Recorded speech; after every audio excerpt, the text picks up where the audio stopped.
Dans cette séquence, nous allons voir la forme exponentielle pour le produit de deux complexes. Ici, on a z et z' qui sont deux complexes de la forme module de z EI θ et module de z' EI θ'. Donc, essayez d'après ce que vous savez, on a déjà vu des choses similaires lors de la forme trigonométrique de complexes, de trouver quelle serait la forme exponentielle, quel serait le module, l'argument de z fois z', et de comprendre qu'est-ce qui se passe au niveau d'un dessin. Donc faites une pause sur la vidéo, essayez de chercher tout seul, et venez voir si vous avez juste. Donc ici, on va repartir avec les formes exponentielles.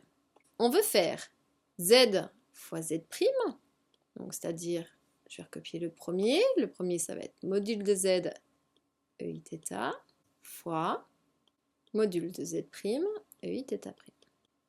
Que va-t-on regrouper ensemble? Eh bien, assez naturellement, on va être amené à regrouper les modules, donc, puisque ce sont des nombres réels. Donc ça va faire module de z fois module de z' fois, et puis on va regrouper ensemble les exponentielles. Donc on va laisser les modules entre eux, ça on ne va plus y toucher. Et donc, que va-t-on faire des exponentielles? Je vois un produit d'exponentielles, or je sais que quand on a exponentielle de a fois exponentielle de b, je peux simplifier ça en exponentielle de a plus b. Donc ici, ça va donner exponentielle de Iθ plus Iθ'I. Donc ici, je peux encore regrouper ça parce que je vois que j'ai i en commun, donc je vais pouvoir le mettre en facteur exponentielle. Donc on a dit qu'on mettait le i en facteur, et donc facteur de quoi? Eh bien, première chose, j'ai θ plus θ'I. Et donc j'ai tous mes éléments, et vous allez voir, on va retrouver des formules qu'on connaissait d'après la forme trigonométrique, qui est que devant, j'ai un nombre positif, donc ça va être mon nouveau module, c'est-à-dire que le module de z fois z', c'est pareil que le module de z fois le module de z'. Et puis au niveau de l'argument de z fois z', et donc ça vaudra l'argument de z plus l'argument de z'. Et ça, on le savait. On avait appris ça sous la forme trigo. Module d'un produit, produit des modules. Argument d'un produit, somme des arguments. Attention, c'est ici, en général, la plus grosse difficulté. Qu'est-ce que ça veut dire au niveau du dessin?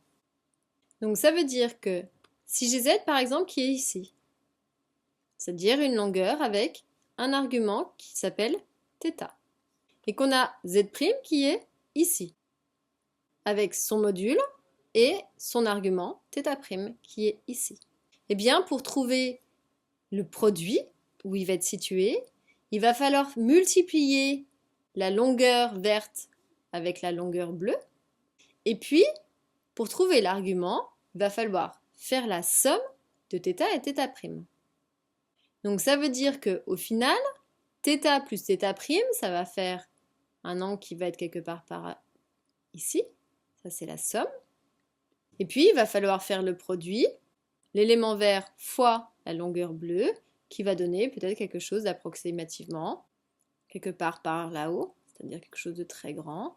En tout cas, ici, la longueur là, elle va résulter de module de z fois le module de z'. Donc voici ce qu'il en est pour la forme exponentielle d'un produit. Donc vous voyez l'intérêt quand même comparé à la forme trigonométrique. Sur la forme trigonométrique, on a appris ces formules. Maintenant, elles ont vraiment du sens à cause de l'exponentielle réelle qui vient transformer un produit d'exponentielle en l'exponentielle de la somme des éléments. Donc en fait, il suffit de connaître les propriétés sur l'exponentielle pour trouver en fait à chaque fois ce qu'il en est pour la forme exponentielle d'un produit. On va aller voir tout ça maintenant sur des exemples.